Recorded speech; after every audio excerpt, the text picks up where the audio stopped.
I know this is one that Eagles fans might be more nervous about, the offense going up against the Kansas City Chiefs defense, because they're so afraid that Jalen's going to make a mistake. When he has 0 turnovers in the playoffs, he's been taking care of the football. Hasn't had a pick since, I think, week 9 or 10. So, um, it is what it is. I get that Steve Spags is a legendary coach, and he's won 5 rings now as a defensive coordinator. That being said, this defense isn't perfect. Um, they aren't what they were in years previous, and certain powers are starting to wane and such. But they're still very competent. They play as a group, and they get pressure, bring from all angles and all levels of the defense. But that being said, it's not like there aren't things that the Eagles can do to mitigate them. And even playing as horrible as they did, not having an answer for the blitz in 2023, we beat them at home. And people, like a lot of people are saying, they overlooked that game, simply because it wasn't a playoff game. I don't give a fuck. Who was playing? Who was the personnel? We had lesser personnel on the offense, and we have, better weapons and, a superior run game to what we had then. And they were still struggling to deal with Swift, and they've allowed 90-yard rushers in back-to-back playoff games, and they're allowing 148 yards or something like that on the ground since the playoffs started. So hear all that BS, but it is what it is. Let's dive into the game footage and see what's what. Like I said, let's get started. The final climb, the final countdown. What's up, it's your boy Centron. Come back at you with another analysis video to get you not that's the real name. Super Bowl film review: how the Eagles should attack the Chiefs defense. A little hyped up, but let's calm down, pump the brakes, and see what's what. So defensive personnel, they like to run. One defensive back, one linebacker, 6 defensive backs, 3 linebackers, 4 defensive backs, nickel personnel, 5 defensive backs with 1, being in the nickel slot. 39%, they run with that formation a lot. A lot of light boxes at 33%, 7-man box, and then 50% light box, which is, like 6 defenders. Yeah, I mean, it's not going to be pretty. Because they're going to try to stop the run, with only there were people allocated to a run game, but it's going to be difficult. Saquon's going to force them into some tough decisions. Then 1 high shell and 2 high shell. So I mean, you can look at the tendencies and what they like to do, what they like to run, and it'll be interesting to see how we have success, because we are better than people expect versus split safety. But they don't run it that often. They're going to give us the chances, to do that. Empty was, pretty effective. But, I mean, on the blitz that Josh Allen threw, he had the running back on the backside of the play. I'm like, damn, should have hit him, a quick hitter too. Bam. Because there was everything, going for it there. Or going for that blitz there. Cover 0, you got to take our shots. Make sure it's not any other coverage. But, when it's there, go ahead and take it. So here we could see, they blitz and we just replaced something we didn't do last year. Hit, A.J. Brown, shake him. I mean, if he's a faster dude, he's gone, with a good enough game, and keeping that defensive honest, scaring them off the blitz, scaring them into, going into a shell. Instead of us doing the opposite. And there'll be times where we take our shots down the field, but you got to stay aggressive and not, withdraw into yourself. Stick with the game plan, and, stick with the stuff that's been working all year.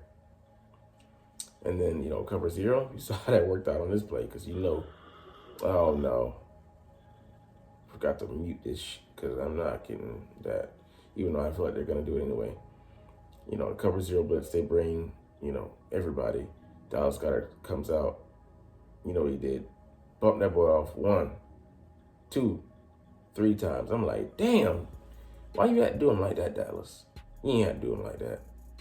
And there's another one, he was just like broken. The way he jogged off, like, Debo had snatched his fucking chain, like, damn. All right, the running game, they're actually not good against 11 personnel. So one tight end, one running back, three wide receivers. I would, spam that because it'll be good night. Good night. So we got to dictate, to them instead of them, letting them do the opposite to us. Yeah, man, it's something, they're good against 12, so two tight end personnel. Bolton is a fast flowing guy, but we want to get our big guys and the little guys, climbing up to the second level, pulling our guards and tackles and such and smashing them paws on the second level, not letting them have, free reign running at our guys. And go ahead and, blitz with the nickel back. See how like Lane Johnson will eat his ass up. All right, safety rotations here, you could get in trouble. So you can see here, they do like a complex one where you can see like here, they rotate. Let's see.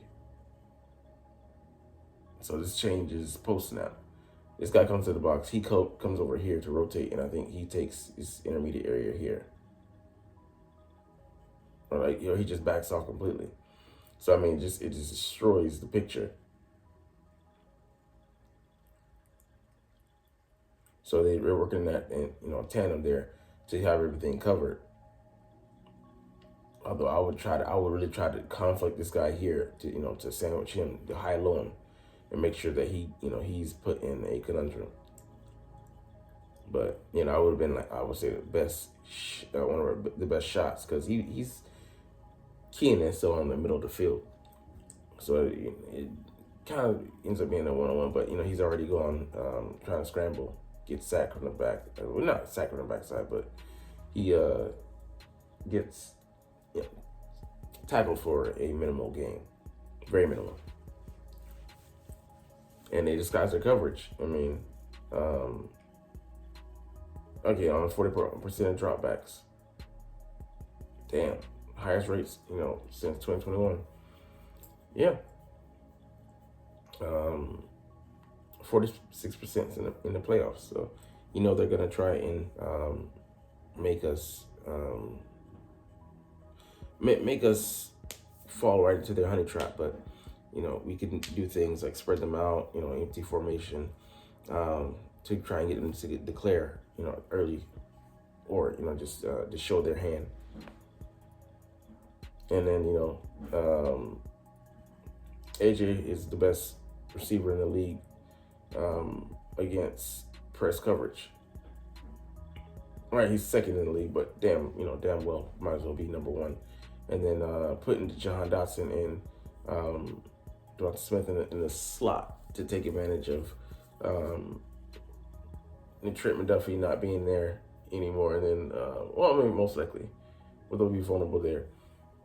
But having those guys, getting stacks, bunches, and motions, definitely to get them free, because you get one-on-one here, strong there, 1, 2, 3. I think maybe in a motion, but easy X at the bottom. Just get AJ to get free.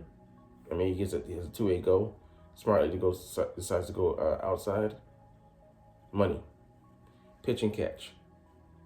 Nick Bolton, yeah. What they do is they hover him, and they rotate the line protections to his side, and the app actually ends up being a blitz from the other side, because he ends up backing off and dropping the coverage. Minimally he'll drop. He'll bring the blitz, but he causes panic, which is what they want you to do when you see him rotating there at the bottom. And then free rushers, yeah, Spags is great at organizing that chaos and getting free rushers as a quarterback.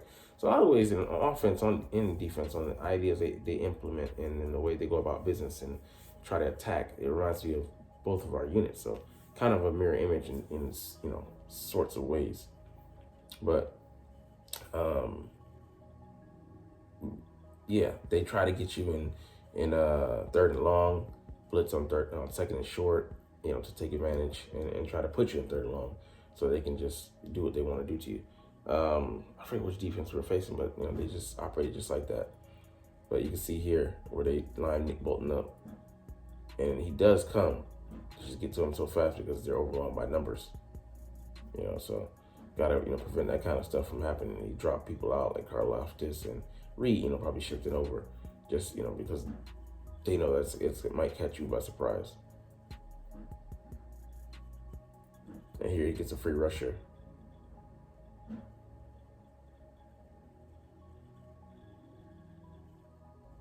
Oh yeah, so I think it's a cornerback. Yeah, coming off, and then he gets right through there. Let's see it again from this angle because couldn't really see it. Like, it might be an edge player. He's coming though.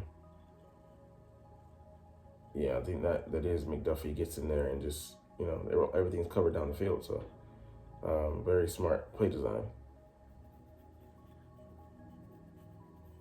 And then I'm not going to show these because it's just a lot, but they just focus on the creepers in our Chiefs game. When we went to face them at home. Rotate. They have guys down there and causing Jalen to just scramble. So you got to avoid this.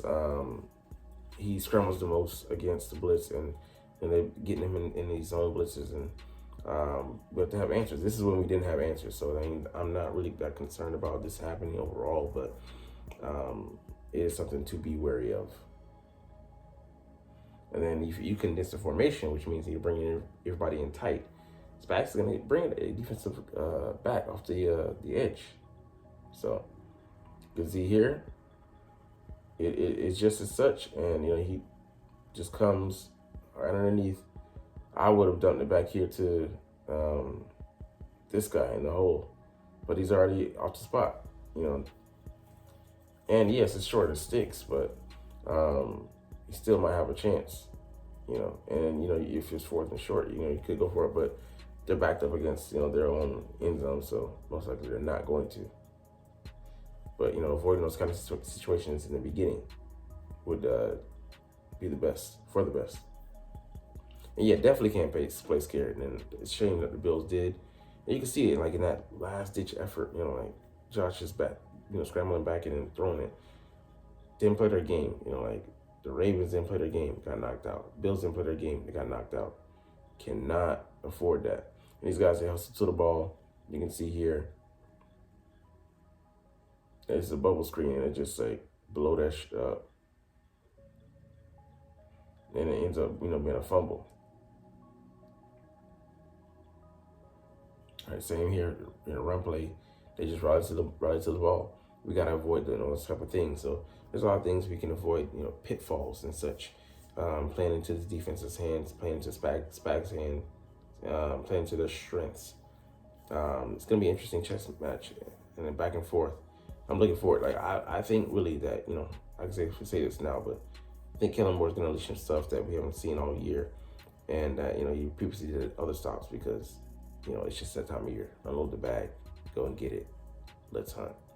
But anyways, you're not even watching, but it's all good because I love making these videos and I love talking about the freaking stinking Philadelphia Eagles. So we're trying to do this officially, but as always, it's fly Eagles, fly, and let's motherfucking go. Like, comment, share, and subscribe Thanks for watching. Check me out at Centron Anime, Centron Life, or Centron Laughs, or other social media.